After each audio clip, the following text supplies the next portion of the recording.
I glanced at my phone, frowning at the caller ID. Patricia. My mother-in-law rarely called, especially not at this hour.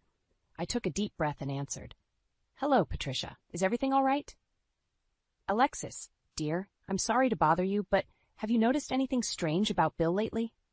I paused, caught off guard. Strange? What do you mean? Oh, I don't know. He's been so distant lately, barely returns my calls, and when he does, he seems distracted. I walked to the kitchen window, peering out at our manicured lawn. The sprinklers kicked on, misting the air. I haven't noticed anything unusual. He's been working late, but that's normal this time of year. Patricia sighed heavily. I suppose.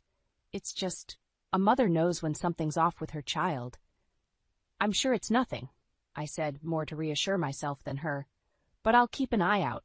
Is there anything specific you're worried about? There was a long pause on the other end. Well, it's probably nothing, but I overheard him on the phone the other day. He was speaking in hushed tones, and when I came into the room, he hung up abruptly. My stomach tightened. Who was he talking to? He said it was work, but Alexis. I think it was Clara. I nearly dropped the phone. Clara? His cousin Clara? Yes, I know it sounds crazy, but I swear I heard him say her name. My mind raced. Bill and Clara had always been close, but they'd drifted apart after our wedding. Why would he be calling her in secret? Patricia, I'm sure there's a reasonable explanation. Maybe they're planning a surprise for you? She laughed bitterly. At my age? Doubtful. No, something's not right. I can feel it in my bones. Just then, I heard the garage door opening. Patricia, Bill's home. I should go. Try not to worry, okay? I'll talk to him.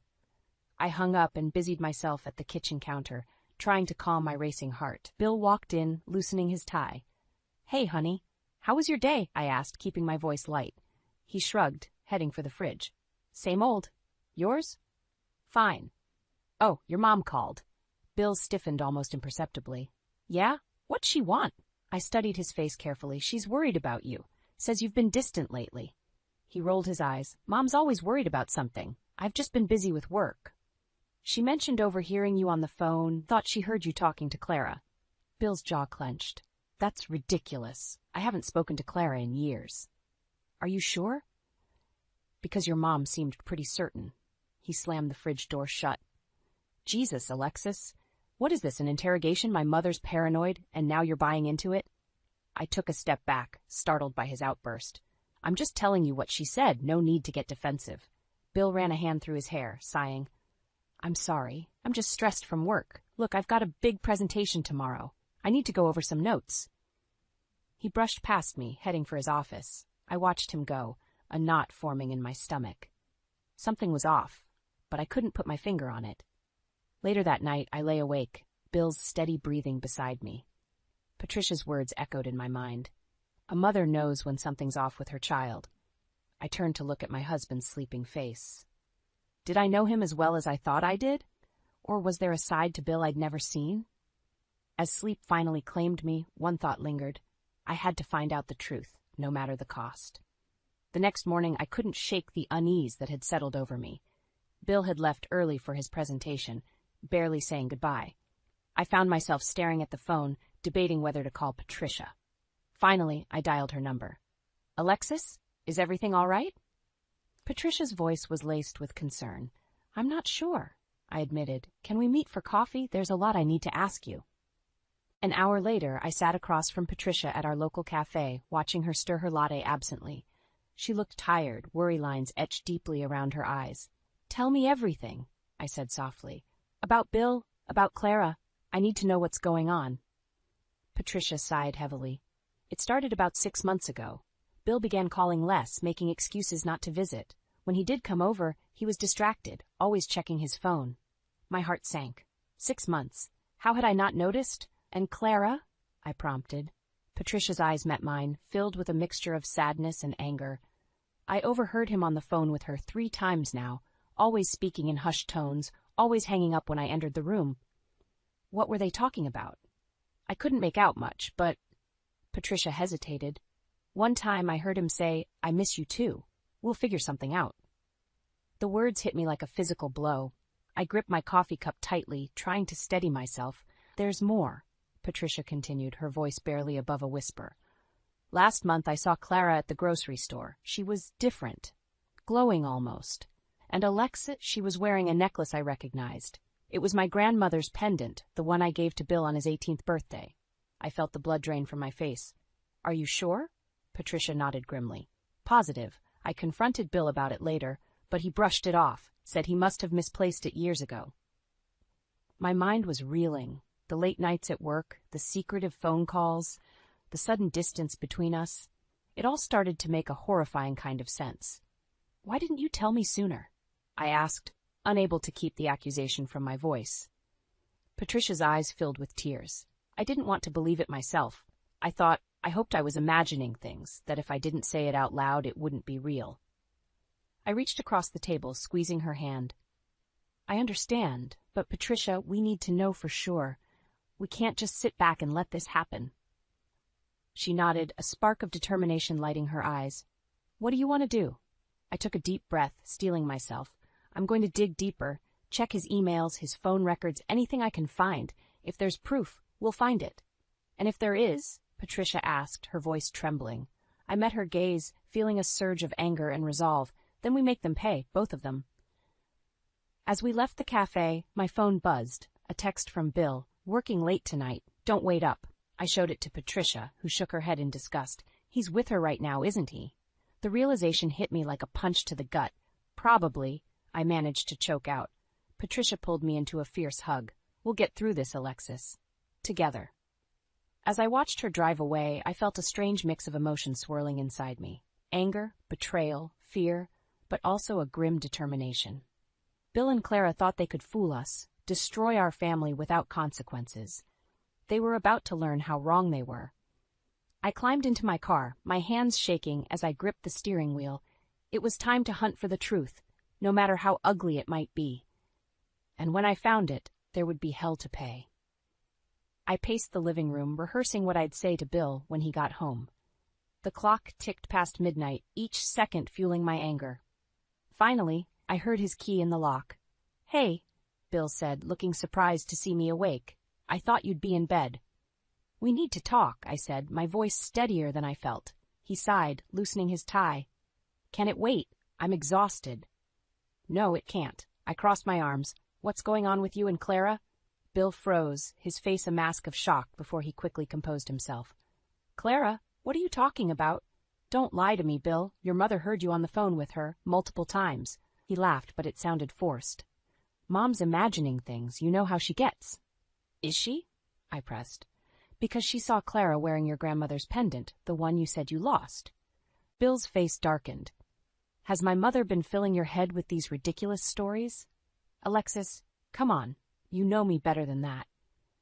I wanted to believe him, God, how I wanted to, but the doubt had taken root, and I couldn't shake it. Then explain the late nights, the secretive phone calls. Explain why you've been so distant lately. I told you, work has been crazy. These accusations are insane. Clara's my cousin, for Christ's sake. His anger seemed genuine, but something still felt off. I decided to push harder. Prove it, I said. Show me your phone. Let me see your call history, your texts. Bill's eyes widened. What? No, that's a complete invasion of privacy. I can't believe you don't trust me. If you have nothing to hide, what's the problem? He threw up his hands. The problem is my wife acting like a paranoid lunatic. Listen to yourself, Alexis. This isn't you. Tears stung my eyes. You're right. This isn't me, but I don't feel like I know you anymore either. Bill's expression softened. He stepped closer, reaching for me. Honey, I love you. Only you. Whatever your mother-in-law thinks she heard or saw, she's wrong. I would never cheat on you, especially not with Clara. I wanted to fall into his arms to believe every word, but the seed of doubt had grown into a thorny vine, wrapping around my heart. I need some time, I said, stepping back. I think you should sleep in the guest room tonight. Hurt flashed across Bill's face, quickly replaced by anger. Fine, if that's what you want, but this conversation isn't over. He stormed off, leaving me alone with my swirling thoughts. I sank onto the couch, burying my face in my hands. What if I was wrong? What if Patricia's suspicions were just the paranoid imaginings of a lonely old woman? But then I remembered the look on Bill's face when I mentioned Clara. The way he refused to show me his phone, the months of distance between us. No. Something wasn't right, and I was going to find out what. I crept upstairs, pausing outside the guest room. I could hear Bill's muffled voice through the door. He was on the phone. I know, it's complicated. No, she doesn't know anything for sure. We just need to be more careful. My heart pounded so loudly I was sure he'd hear it. I pressed my ear closer to the door. I'll figure something out, I promise. I love you too. The words hit me like a physical blow. I stumbled back, barely making it to our bedroom before collapsing on the bed. It was true. All of it. As the first rays of dawn crept through the window, I made a decision. No more confrontations. No more asking for the truth. It was time to take matters into my own hands. If Bill wouldn't give me answers, I'd find them myself. Let the hunt begin. The next morning, I waited until Bill left for work before springing into action. My hands shook as I booted up his laptop, grateful he'd never changed the password I'd set up years ago. This felt wrong, invasive, but I needed answers. I started with his email, scanning through countless work messages and junk mail. Nothing suspicious. Then I noticed a folder labeled Personal Projects. My heart raced as I clicked it open. There, buried among innocuous files, was an email thread with Clara. I took a deep breath and began to read. Bill, we can't keep doing this. It's not fair to Alexis or the kids. I know, but I can't imagine my life without you. We'll figure something out, I promise. Maybe we should tell them the truth. It's been months. My vision blurred with tears. Months. They'd been carrying on this affair for months, right under my nose. I kept scrolling, each message twisting the knife deeper. Plans for secret rendezvous, declarations of love, discussions about their future together. It was all there, in black and white. Then I saw it. An email from last week with an attachment. I clicked it open, my breath catching in my throat. It was a receipt for a diamond ring. The room spun around me. Bill was planning to leave me, to start a new life with Clara. How could I have been so blind? I printed out the emails, my hands moving on autopilot. Then I deleted the folder and cleared the browser history. Bill couldn't know I'd seen this, not yet. I called Patricia, my voice barely above a whisper. You were right. About everything. Oh, Alexis, she sighed. I'm so sorry. What are you going to do? I stared at the stack of damning emails on the desk. I don't know, but I can't confront him yet. I need time to think. Of course, dear. Whatever you need, I'm here for you. As I hung up, a notification pinged on my phone. A text from Bill. Working late again, don't wait up. Rage boiled inside me. No more lies, no more secrets. It was time to see this affair with my own eyes. I called our neighbor, asking her to watch the kids for a few hours. Then I got in my car and drove to Bill's office. His car wasn't in the parking lot. My hands gripped the steering wheel as I tried to decide what to do next. Where would they meet? A hotel? Clara's place? Then I remembered something from the emails. A mention of a special spot by the lake. It was worth a shot. I drove to the secluded area, my heart pounding. As I rounded a bend, I saw them. Bill's car, parked next to another I didn't recognize. I killed the engine and crept closer, staying hidden behind the trees. And there they were, standing by the water's edge. Bill and Clara, locked in an embrace. I wanted to scream, to run out and confront them, but something held me back. This was the proof I needed, but it wasn't enough. Not for what I had planned. I took out my phone and snapped a few pictures, my hands surprisingly steady. Then I retreated to my car, unseen. As I drove home, a cold determination settled over me. No more tears, no more doubts. Bill and Clara thought they could destroy our family and get away with it. They were about to learn how wrong they were. I pulled into our driveway, my mind racing with possibilities. It wasn't enough to just confront them. No, they needed to feel the full weight of their betrayal, to experience the same public humiliation they'd subjected me to. I smiled grimly as a plan began to take shape. Patricia had mentioned a family reunion coming up. What better place for a grand revelation? It was time to start planning my revenge. And when I was done, Bill and Clara would regret ever crossing me. I couldn't sleep that night, my mind racing with the images of Bill and Clara by the lake. As dawn broke, I found myself back at Bill's laptop, driven by a desperate need to understand the full extent of their betrayal. This time, I dug deeper, searching through hidden folders and archived messages. What I found shattered any remaining hope I had of salvaging our marriage. There, in a password-protected file, was a detailed plan for their future together. Bank statements showing large transfers to a joint account, property listings for houses in another state, and most devastating of all, a draft of divorce papers with my name on them. My hands shook as I read through their exchanges, each word a dagger to my heart. "I can't wait to start our new life together, away from all this," Clara had written. Bill's response made me physically ill. "Soon, my love. Once everything's in place, we'll tell Alexis and be free." Free, as if I was some kind of prison he needed to escape from. I printed everything, adding it to the growing pile of evidence. As I stared at the stack of papers, something inside me snapped. The hurt and betrayal crystallized into a cold, hard rage. I picked up my phone and dialed Patricia's number. "Alexis? What's wrong?" Her voice was thick with sleep. "I need to see you," I said, surprised by the steadiness in my tone. "Now." An hour later, we sat at Patricia's kitchen table, the evidence spread out before us. I watched as she read through it all, her face growing paler with each page. "My God," she whispered, looking up at me with tears in her eyes. "Alexis, I'm so sorry. I never imagined it was this bad." I nodded, my jaw clenched. They were planning to leave, to start a new life together and leave us all behind. Patricia reached out, clasping my hand. "What do you want to do?" I took a deep breath, steeling myself. "I want them to pay. Not just Bill and Clara, but everyone who knew and kept quiet. They all betrayed us, Patricia. They made fools of us." She nodded slowly, a fierce light coming into her eyes. "The family reunion. It's in 2 weeks. Everyone will be there." A grim smile spread across my face. "Perfect. We'll expose them in front of everyone they've lied to. Let them feel the humiliation they've put us through." Patricia squeezed my hand. "Are you sure about this, Alexis? Once we do this, there's no going back." I met her gaze, my resolve hardening. "I'm sure.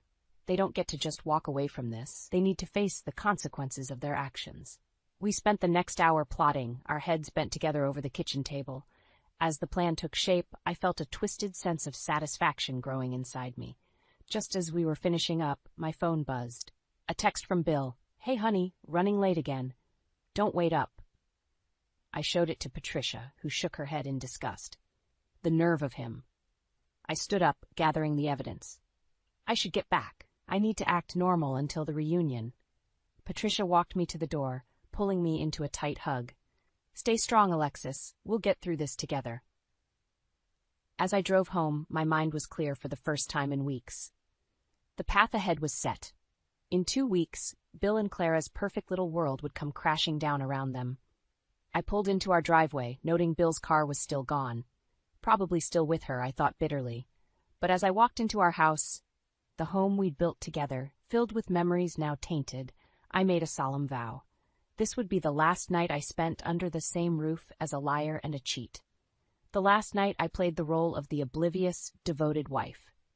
In 2 weeks, everything would change, and I would emerge from the ashes of this betrayal stronger than ever. Let the countdown begin. The 2 weeks leading up to the family reunion were the longest of my life. Every moment felt like walking on eggshells, pretending everything was normal while rage simmered just beneath the surface.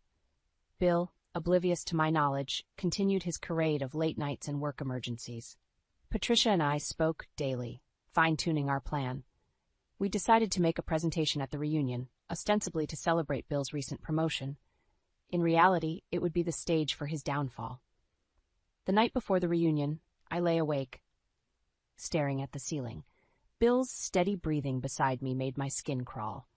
How many times had he lied to my face, then crawled into this bed we shared? Morning came, and with it a surge of nervous energy. I dressed carefully, choosing an outfit that made me feel powerful. As I applied my makeup, I caught Bill's appreciative glance in the mirror. "You look beautiful," he said, kissing my cheek. "Ready for the big day?" I forced a smile. "More than you know." The drive to Patricia's sprawling estate was tense. Bill chatted about work, about how excited he was to see everyone. I nodded at the right moments, my mind focused on the USB drive and my purse containing all the evidence. As we pulled up, I saw Clara's car already parked in the driveway. My stomach clenched. "Look who beat us here," Bill said, a little too casually. I bit back a bitter laugh. What a surprise. The reunion was in full swing when we arrived. Family members I hadn't seen in years greeted us warmly. I watched as Bill and Clara carefully avoided each other, stealing glances when they thought no one was looking. Patricia found me by the punch bowl, her eyes questioning. I nodded slightly. It was time. She clinked her glass, calling for everyone's attention. "Thank you all for coming," she began. "We're here to celebrate Bill's recent success at work. Alexis and I have prepared a little presentation. Bill, Clara, why don't you come up front?" I saw a flicker of panic cross Bill's face, quickly masked. Clara looked confused but moved to join him. My hands shook as I connected the USB to the large TV in Patricia's living room. The familiar desktop appeared, and I opened the folder labeled Bill's Achievements. "As you all know," I said, my voice surprisingly steady, "Bill has always been dedicated to his work. But recently I discovered just how creative he's been." I clicked on the first file. An email from Bill to Clara appeared on the screen, full of passionate declarations of love. The room fell silent. "What is this?" Bill demanded, his face pale. I ignored him, clicking through more emails, bank statements, property listings. With each revelation, gasps and murmurs rippled through the crowd. "Alexis, stop this right now," Bill hissed, reaching for the remote. I jerked away from him. "No, Bill. I'm done stopping. I'm done pretending." I turned to face the stunned family members. For months, Bill and Clara have been carrying on an affair. They've been planning to leave us all behind and start a new life together. Clara let out a choked sob. "Bill, you said you'd handle this." The room erupted into chaos. Accusations flew, people took sides. Through it all, I stood firm, Patricia at my side. Bill's face contorted with rage. He lunged for me, but Patricia stepped between us. "Don't you dare touch her," she spat. "You're no son of mine." As security escorted Bill and Clara out, I felt a strange mix of vindication and emptiness. The truth was out, but at what cost? Patricia squeezed my hand. "It's done," she whispered. I nodded, watching as my marriage, my life as I knew it, crumbled around me. But beneath the pain, a spark of something new flickered to life. Freedom. Strength. The chance to rebuild. The storm had broken, but the aftermath was just beginning. The aftermath of the revelation was a whirlwind. Family members crowded around me, some offering comfort, others demanding explanations. Through it all, I stood firm, my eyes fixed on the door where Bill and Clara had disappeared. Patricia's voice cut through the chaos. "Everyone, please. Let's give Alexis some space."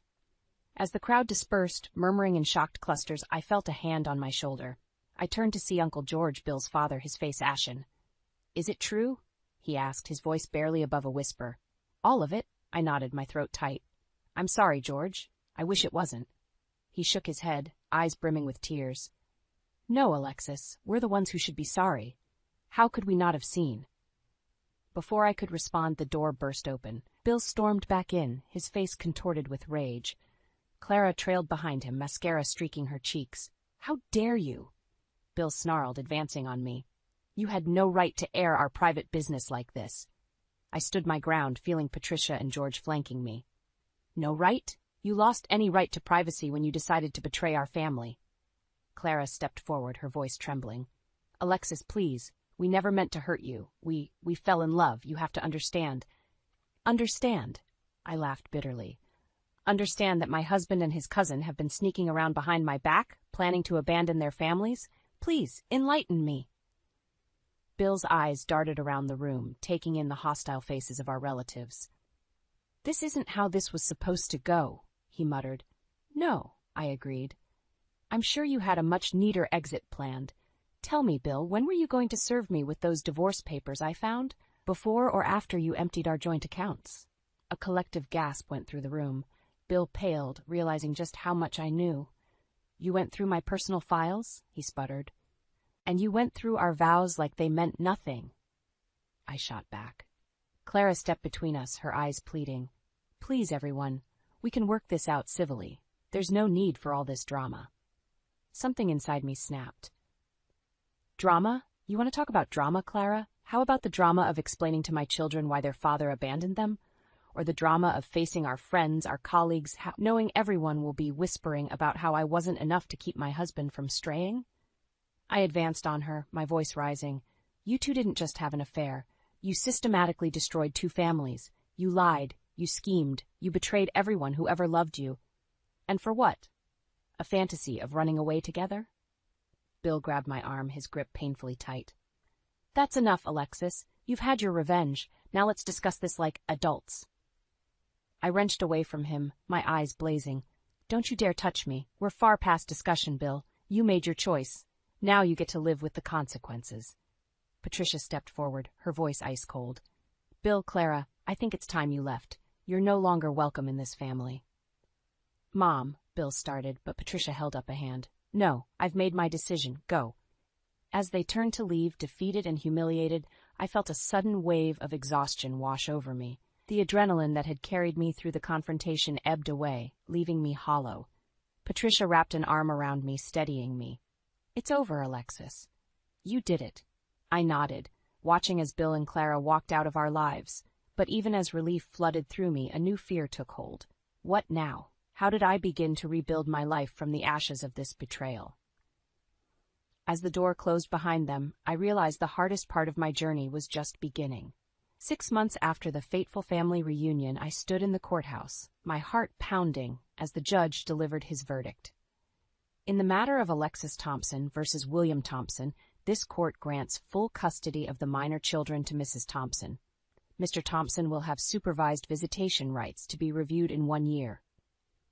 I exhaled slowly, feeling Patricia's reassuring hand on my shoulder. We'd done it. The divorce was final and my children were safe. As we left the courtroom, I saw Bill standing alone, looking lost. For a moment, our eyes met. I expected to feel anger, hatred even.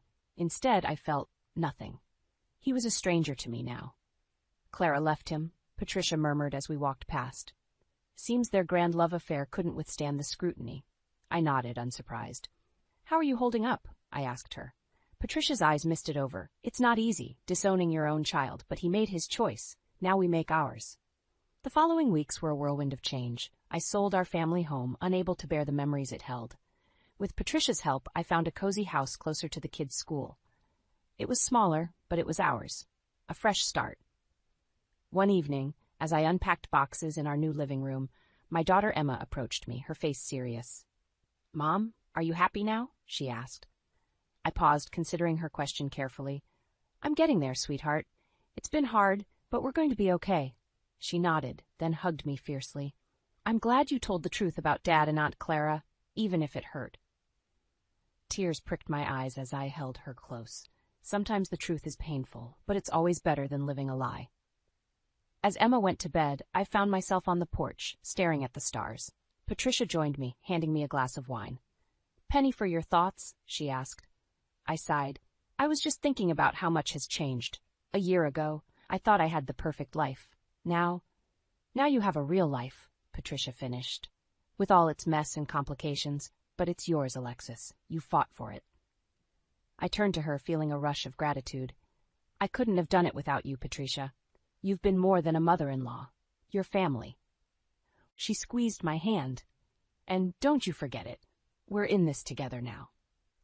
As we sat in comfortable silence, I reflected on the journey that had brought me here. The pain of betrayal, the thrill of revenge, the fear of an uncertain future. But through it all, I discovered a strength I never knew I possessed. My phone buzzed with a text. It was from my lawyer. Bill and Clara both served with restraining orders. It's done. I showed Patricia the message, feeling a weight lift from my shoulders. It really is over, I breathed. She nodded, raising her glass. To new beginnings.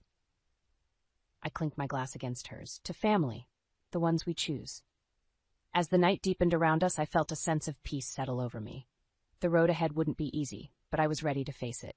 I had my children, I had Patricia, and most importantly, I had myself. The perfect life I thought I had was gone, shattered by betrayal and lies. But in its place, I'd built something stronger, something real, a life of my own making, full of love, truth, and resilience. As I headed inside, I paused at the door, taking one last look at the star-filled sky.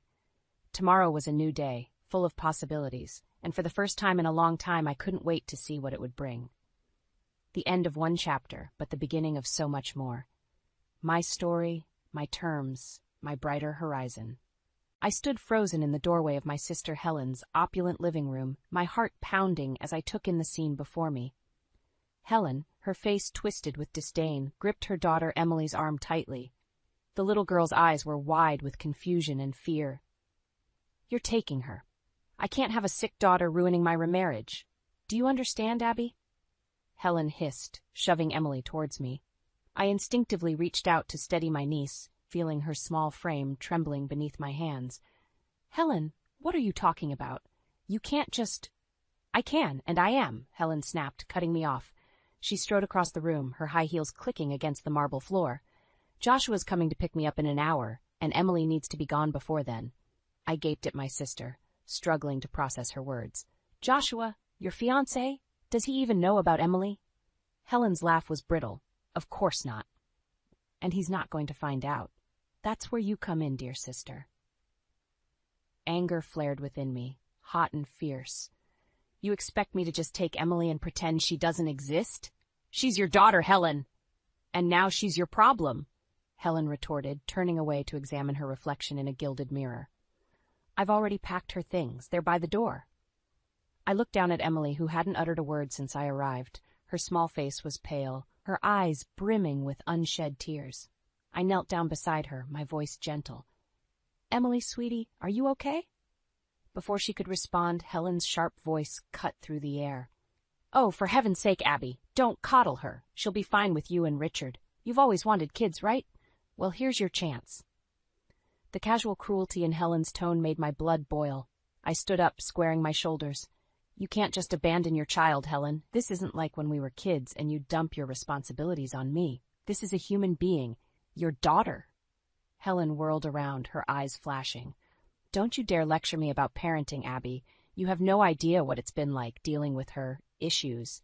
I deserve a chance at happiness, and Joshua is my ticket out of this mess. I felt Emily press closer to my side, and I wrapped an arm protectively around her shoulders. And what about Emily's happiness? Have you even considered that? She'll be happier with you, Helen said dismissively.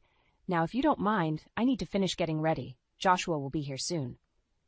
As Helen turned back to the mirror, I made a split-second decision. Fine, we're leaving. But this isn't over, Helen. I gently guided Emily towards the door, pausing only to grab the small suitcase that held her belongings. As we stepped out into the warm afternoon sun, I heard Helen call out behind us. Oh, and Abby, don't even think about trying to contact me. As far as I'm concerned, this chapter of my life is closed. The door slammed shut, the sound echoing in the quiet suburban street. I looked down at Emily, who was clutching my hand tightly. It's okay, sweetheart, I murmured, trying to keep my voice steady. You're going to come stay with me and Uncle Richard for a while. Is that all right? Emily nodded silently, her eyes still wide with shock. As we walked to my car, my mind raced. How was I going to explain this to Richard? How could we possibly care for a child, especially one with health issues we knew nothing about? I helped Emily into the back seat, making sure she was securely buckled in. As I slid behind the wheel, my phone buzzed with an incoming call. Richard's name flashed on the screen. Taking a deep breath, I answered. Hey, honey. Listen, we need to talk. Something's happened and, well, we're about to have a house guest. A long-term one. As I started the car and pulled away from Helen's house, I caught sight of Emily in the rearview mirror. Her small face was turned towards the window, a single tear rolling down her cheek. In that moment, I made a silent vow. No matter what it took, I would protect this child and give her the love and stability she deserved, even if it meant going to war with my own sister. I paced the living room, my eyes darting between Emily, who sat quietly on the couch, and Richard, whose face was a mix of shock and concern. If you're leaving her with us, we won't just babysit. We'll adopt her and make her part of our family, I said, my voice firm despite the tremor in my hands. Richard nodded, his eyes softening as he looked at Emily. Of course, Abby. We're in this together. Relief washed over me, but it was short-lived. A sharp knock at the door made us all jump. I exchanged a worried glance with Richard before going to answer it. My mother, Dolores, stood on the porch, her face tight with anger. Abigail Tucker, what in God's name is going on? Helen just called me in hysterics. I ushered her inside, my stomach knotting. Mom, I can explain. But Dolores had already spotted Emily. Her eyes widened, then narrowed. So it's true. You've stolen Helen's daughter. Stolen, I sputtered. Helen abandoned her. She dumped Emily on me and ran off with her new fiancé. Dolores shook her head, lips pursed. That's not what Helen told me. She said you manipulated her, took advantage of her vulnerable state. Mom, stop, I interrupted, my voice rising. You know Helen. You know how she twists things. But I could see the doubt in my mother's eyes. It was the same look she'd given me countless times growing up, always believing Helen's version of events over mine. Richard stepped forward, his calm voice a stark contrast to the tension in the room. Dolores, why don't we all sit down and talk about this rationally? As we settled into the living room, Emily curled up closer to me, her small hand gripping mine tightly. The gesture wasn't lost on my mother, whose expression softened slightly. Emily, sweetheart, Dolores said gently, do you want to go home to your mommy? Emily's grip on my hand tightened. She shook her head vigorously, burying her face against my arm. Dolores frowned, clearly torn. But Helen says a lot of things, Mom, I cut in, struggling to keep my voice level. But actions speak louder than words, and Helen's actions show she doesn't want to be a mother. I took a deep breath, steeling myself for what I was about to say. We're going to adopt Emily. Give her the stable, loving home she deserves. The silence that followed was deafening. Dolores stared at me, her mouth opening and closing wordlessly. Finally, she found her voice. Abby, you can't be serious. This will destroy your relationship with Helen. I laughed bitterly. What relationship, Mom? The one where she dumps her responsibilities on me and you both pretend it's okay? Dolores flinched as if I'd slapped her. That's not fair, Abby. Your sister has always come first, I finished for her. But not this time. Not with Emily's well-being at stake. Just then, my phone buzzed. I glanced at it, my blood running cold. It was a text from Helen. You think you've won? Just wait. I'll make you regret this, little sister. I showed the message to Richard, whose jaw tightened. We need to talk to a lawyer, he said quietly. Dolores stood up abruptly. I need some time to process this. But Abby, please, think about what you're doing. This could tear our family apart.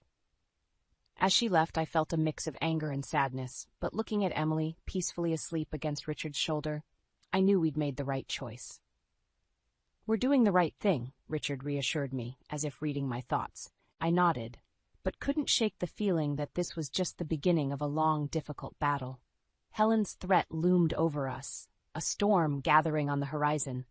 But as I watched Richard gently stroke Emily's hair, I knew we'd weather whatever came our way. For Emily's sake, we had to.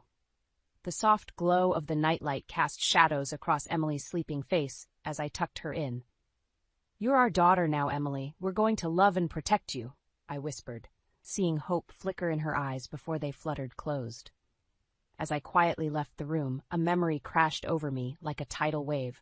I was 10 again, cowering in the corner as Helen screamed at our parents, demanding attention, always demanding.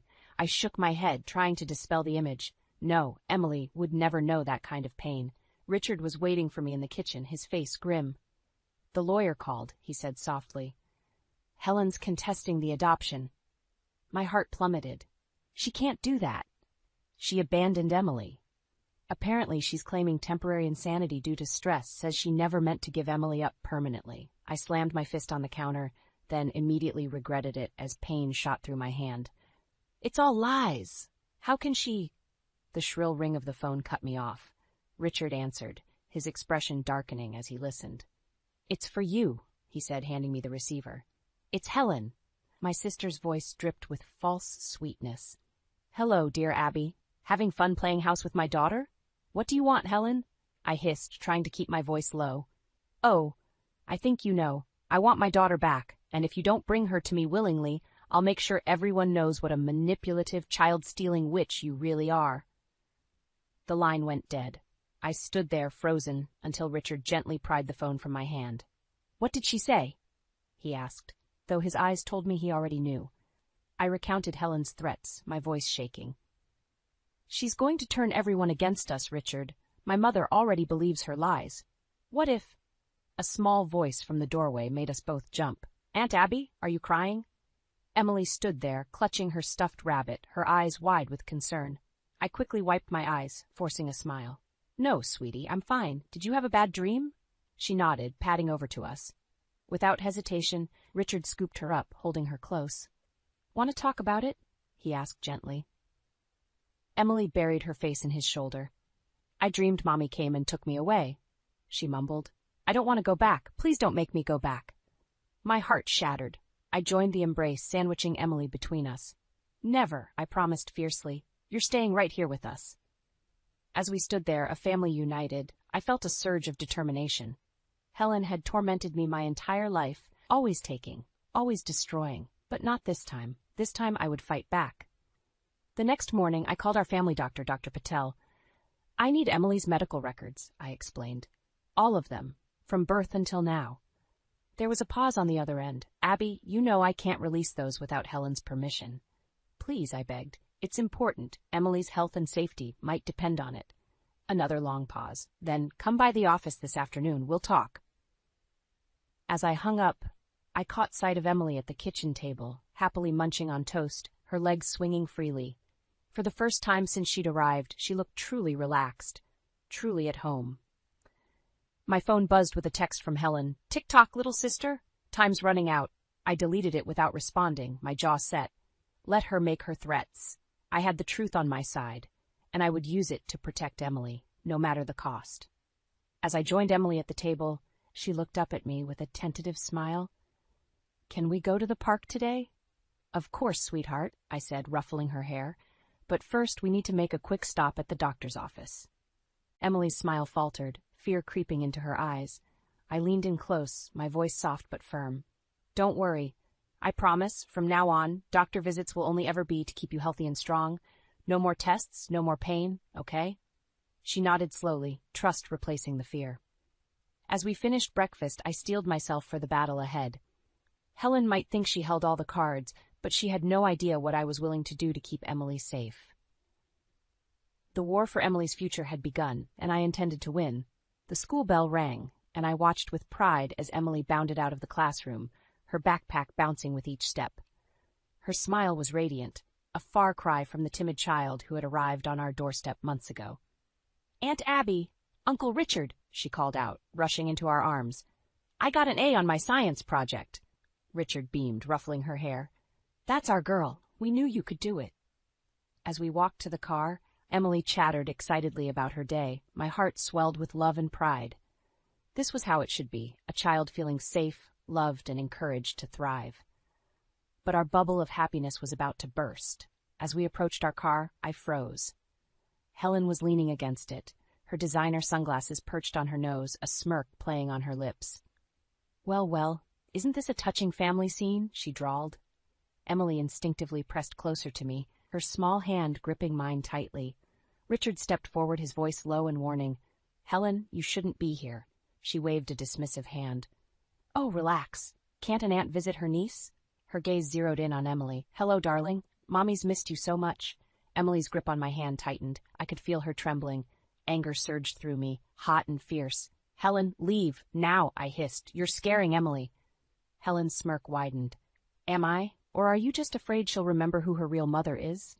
She took a step closer, and I instinctively moved Emily behind me.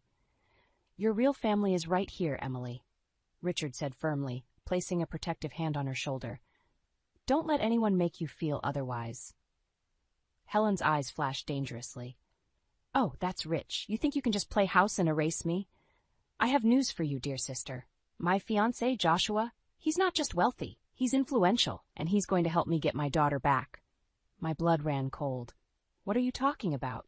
She leaned in, her voice a venomous whisper. "Let's just say some people owe him favors, people who can make your little adoption dream disappear." I felt like I'd been punched in the gut. But before I could respond, Emily's small voice piped up. "I don't want to go with you. I want to stay with Aunt Abby and Uncle Richard." Helen's face contorted with rage. "You ungrateful little—" "That's enough." Richard's voice boomed, startling us all. "Helen, leave now, or we're calling the police." For a moment, I thought she might lash out. But then she straightened, smoothing her designer dress. "This isn't over," she spat, before stalking away.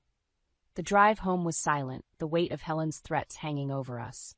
As soon as we arrived, I called our lawyer, relaying Helen's words with shaking hands. "This is serious, Abby," he said gravely. "If she's got connections, this could get ugly. We need to be prepared for a fight." After I hung up, I found Richard and Emily in the living room. Emily was curled up on Richard's lap, her face buried in his chest. My heart ached at the sight. "Your real family is right here, Emily," Richard was saying softly. "We love you, and we're going to do everything we can to keep you safe." Emily looked up at me as I entered, her eyes brimming with tears. "I don't want to leave," she whispered. I knelt beside them, taking her small hands in mine. "Listen to me, sweetheart. No matter what happens, no matter what anyone says, you are our daughter. We will fight for you with everything we have." As I held my family close, I knew we were at a crossroads. Helen's threats weren't empty. She had resources and determination on her side, but so did we, and we had something she didn't: genuine love for Emily. In that moment, I made a decision. We wouldn't just defend, we would fight back. Helen had underestimated us for the last time. Whatever it took, whatever sacrifices we had to make, we would keep our family together. The battle for Emily's future was about to begin in earnest, and I was ready for war. The doorbell rang, its cheerful chime a stark contrast to the dread that filled my stomach.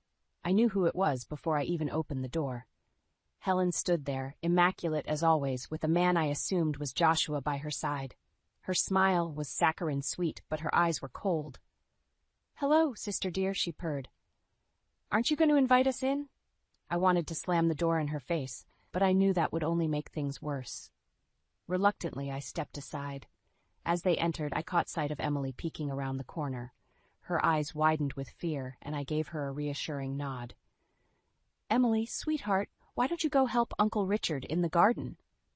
Helen's eyes narrowed. "No, I think Emily should stay. After all, this concerns her." I felt my anger rising. "Stay away from her, Helen. You lost the right to call yourself her mother when you abandoned her," I said, firmly standing my ground. Joshua cleared his throat. "Mrs. Tucker, I understand this is a delicate situation, but surely you can see that Emily belongs with her mother." "Her mother?" I scoffed. "The woman who dumped her on our doorstep because she was an inconvenience?" Helen's face contorted with rage. "How dare you? I was going through a difficult time. You have no idea what it's like." "No, Helen, you have no idea," I interrupted, my voice shaking with emotion. "You have no idea what it's like to love a child so much, you'd sacrifice everything for them. To stay up all night when they're sick, to celebrate every tiny victory, to—" "Enough!" Helen shrieked. She turned to Joshua, her voice suddenly syrupy. "Darling, show her the papers." Joshua pulled out an envelope, his expression uncomfortable. "Mrs. Tucker, we've filed for custody of Emily. Given that Helen is her biological mother, and considering our resources, we're confident the court will rule in our favor." The world seemed to tilt on its axis. I grabbed the back of a chair to steady myself. "You can't do this," I whispered. Helen's triumphant smile made my blood boil. "Oh, but we can, and we will. Emily is coming home with us, where she belongs." Just then, a small voice spoke up. "No."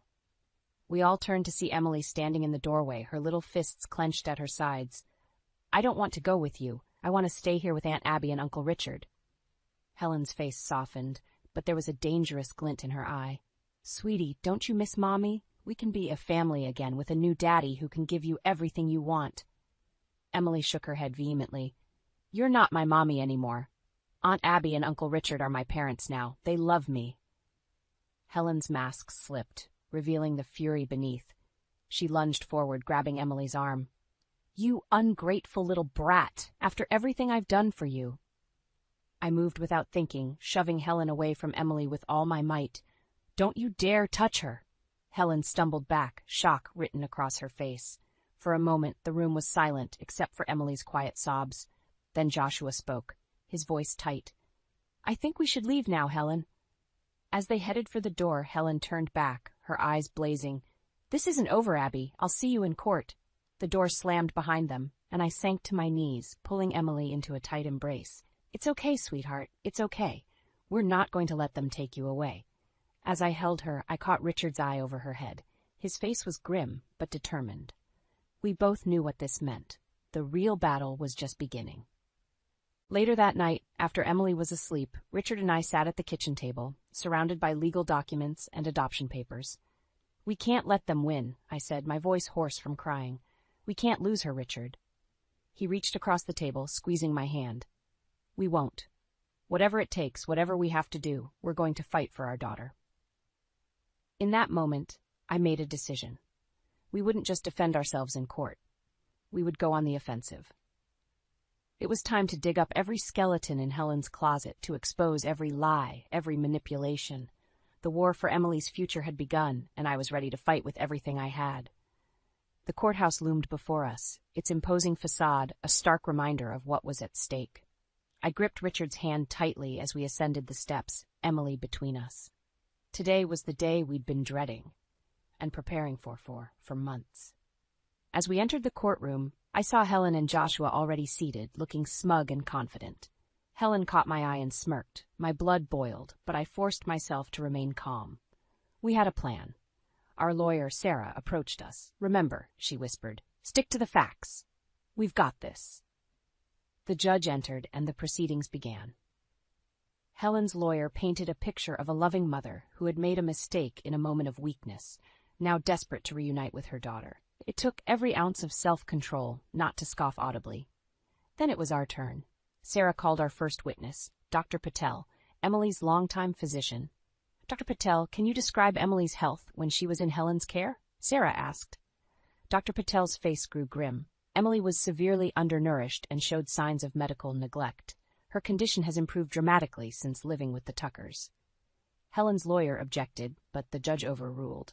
I saw Helen shift uncomfortably in her seat. Next came Emily's teacher, who testified about her academic progress and emotional growth. "Emily has blossomed in the Tuckers' care," she said. "She's confident, happy, and thriving." As the testimony continued, I felt a glimmer of hope. But then Helen's lawyer called his star witness, my mother, Dolores. My heart sank as she took the stand, avoiding my gaze. Helen's lawyer began his questioning, clearly expecting her to support Helen's case. "Mrs. Johnson, in your opinion, who is better suited to raise Emily?" There was a long pause. I held my breath, bracing for the worst. But then my mother straightened her shoulders and looked directly at me. "My daughter Abby," she said firmly. "I was blind for too long to Helen's manipulations, but I've seen how Abby and Richard have loved and cared for Emily. They are her true parents." A gasp rippled through the courtroom. Helen's face contorted with rage. I felt tears prick my eyes as my mother finally chose to stand by me. But Helen wasn't done. As the judge called a recess, she cornered me in the hallway, her eyes wild. "You think you've won?" she hissed.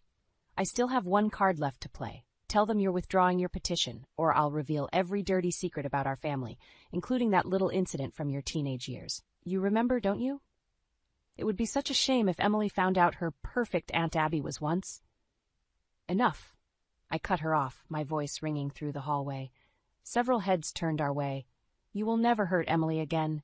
We're done being your puppets," I declared, feeling a sense of liberation wash over me. Helen's eyes widened in shock, then narrowed dangerously. "You'll regret this," she spat before storming off. As we re-entered the courtroom, my hands shook. What if Helen followed through on her threat? What if it swayed the judge? What if... Richard squeezed my hand. "Whatever happens," he whispered, "we face it together." The judge cleared his throat. "Having reviewed all the evidence and testimony, I'm ready to make my ruling." Time seemed to stand still. Emily pressed close to my side, her small hand in mine. I could hear my heart pounding in my ears. "In the matter of custody for Emily Walker," the judge began, "I find in favor of..." Suddenly, the courtroom doors burst open. Joshua strode in, his face a mask of fury. "Your Honor," he called out, "I have new evidence that changes everything." The judge frowned. "Mr. Walker, this is highly irregular." But Joshua was already approaching the bench, a thick folder in his hands. "You need to see this before you make your decision," he insisted. As the judge began reviewing the documents, I felt the ground shift beneath my feet. What could Joshua have discovered? Had Helen's final threat come to pass? I looked at Emily's frightened face, then at Richard's determined one. Whatever was in that folder, whatever came next, I knew one thing for certain. I would never stop fighting for our family. The courtroom fell into a tense silence as the judge pored over the documents Joshua had presented. My heart raced and I clutched Emily's hand tightly. Richard's arm around my shoulders was the only thing keeping me from crumbling under the weight of uncertainty. Finally, the judge looked up, his expression unreadable. "Mr. Walker, these allegations are serious. If true, they could significantly impact this case." Helen's triumphant smirk made my blood run cold. What could possibly be in those papers? The judge turned to our lawyer. Counsel, are you aware of the contents of these documents? Sarah shook her head, looking as bewildered as I felt. No, Your Honor. We request time to review and respond to this new evidence. Granted, the judge nodded. We'll reconvene tomorrow morning. Court is adjourned. As we left the courtroom, Helen sidled up to me, her voice a venomous whisper. I told you I'd make you regret this, Abby. By tomorrow, everyone will know the truth about you and your perfect little family. Before I could respond, Richard pulled me away. Don't engage, he murmured. We need to focus on what's in those papers. Back at our lawyer's office, Sarah spread the documents across her desk.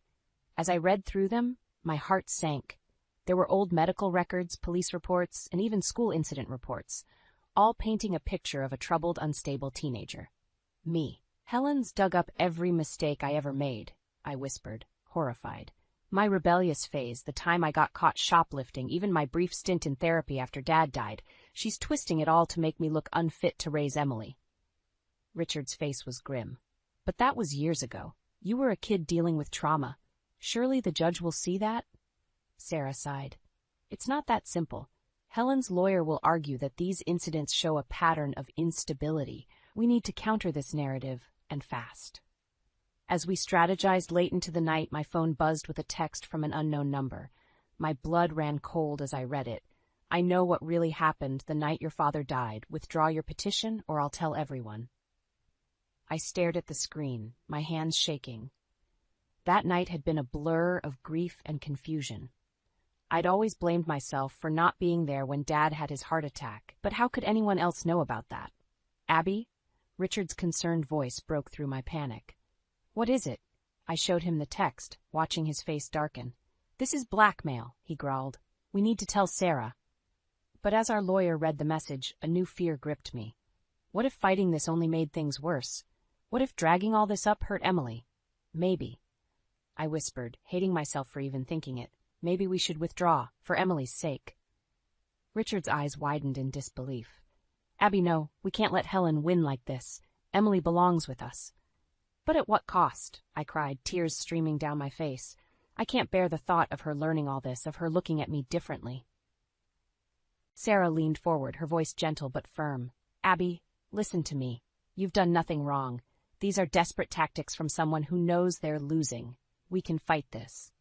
As I wrestled with my doubts, my phone chimed again. This time, it was a video message from Emily, recorded by my mother. Her sweet voice filled the room. Aunt Abby, Uncle Richard, I love you. Please don't let them take me away. In that moment, something inside me hardened. I thought of all we'd been through, of the family we'd built. Helen had taken so much from me over the years, but she wouldn't take this. I looked up at Richard and Sarah, my resolve strengthening. Okay, I said, wiping away my tears. What's our next move? As we huddled together, planning our counterattack, I knew tomorrow would be the fight of our lives. But looking at Emily's smiling face on my phone, I was ready for battle. This is our family now, I thought fiercely. We build our future together, no matter what. 12 years had passed since that fateful day in the courtroom. As I watched Emily, now a poised young woman of 18, adjust her graduation cap, I marveled at how far we'd come. Mom, Dad, hurry up, she called, her eyes sparkling with excitement. We're going to be late for the ceremony. Richard appeared beside me, grinning proudly. Our little girl off to college. Can you believe it? I shook my head, overwhelmed by a rush of memories. The bitter custody battle, Helen's desperate attempts to discredit us, the agonizing wait for the judge's final decision. In the end, the truth had prevailed. Helen's manipulations had backfired spectacularly, exposing her own neglect and deceit. The judge had not only granted us full custody, but had also praised our dedication to Emily's well-being. As we drove to the high school, I couldn't help but think of Helen. Last we'd heard, she was living alone in a small apartment, her dreams of a luxurious life with Joshua shattered. Part of me felt a twinge of pity, but it was overshadowed by the joy of the life we'd built. The graduation ceremony was a blur of emotions. As Emily's name was called, we cheered loudly, our hearts bursting with pride. Mayor Robert Evans, who had become a mentor to Emily over the years, presented her with a special community service award. I caught sight of my mother, Dolores. wiping away tears in the audience. After the ceremony, as we gathered for photos, Emily suddenly grew quiet. "Mom, Dad," she said softly, "there's someone I invited today. I hope that's okay." I followed her gaze and felt my breath catch. Helen stood at the edge of the crowd, looking older and somehow smaller than I remembered. For a moment I was transported back to all the pain and anger of the past. But then I saw the uncertainty in Helen's eyes, the way she hesitated to approach. Emily squeezed my hand. "She reached out a few months ago. We've been talking. I think she's changed." I looked at Richard, seeing my own mix of emotions reflected in his eyes. Then I nodded, making a decision. "Go on," I told Emily. "Invite her over." As Helen cautiously joined our group, the years of resentment and hurt seemed to melt away. She looked at Emily with a mixture of pride and regret. "Congratulations," she said softly. "You've grown into an amazing young woman." Emily smiled, then did something that surprised us all. She hugged Helen. "Thank you for coming," she said, "and thank you for giving me the chance to have the best parents I could have asked for." Helen's eyes filled with tears as she looked at Richard and me. "Abby, Richard, I'm so sorry for everything. You gave Emily the life I couldn't. Thank you for loving her when I didn't know how." In that moment, I felt a weight I hadn't even realized I was carrying lift from my shoulders. "We're family," I said simply. "All of us." As we posed for a photo, Emily in the center, flanked by Richard and me, with Helen and my mother on either side, I marveled at the journey that had brought us here. The struggles, the tears, the triumphs, all of it had led to this moment of healing and hope. Later that night, as we sat around the dinner table sharing memories and laughter, Emily raised her glass. "We're ready for anything now," she said, her voice filled with newfound confidence. "Together, nothing can break us." I looked around at the faces of my family, Richard, my rock, Emily, our precious daughter, my mother, finally free from Helen's manipulations, and even Helen, tentatively finding her place in our lives again. I thought of all we'd overcome, of the love that had carried us through the darkest times. "To family," I said, raising my own glass, "to new beginnings and unbreakable bonds." As our glasses clinked together, I knew that whatever challenges the future held, we would face them as we always had, together, stronger for the trials we'd endured, and filled with love for the family we'd fought so hard to build.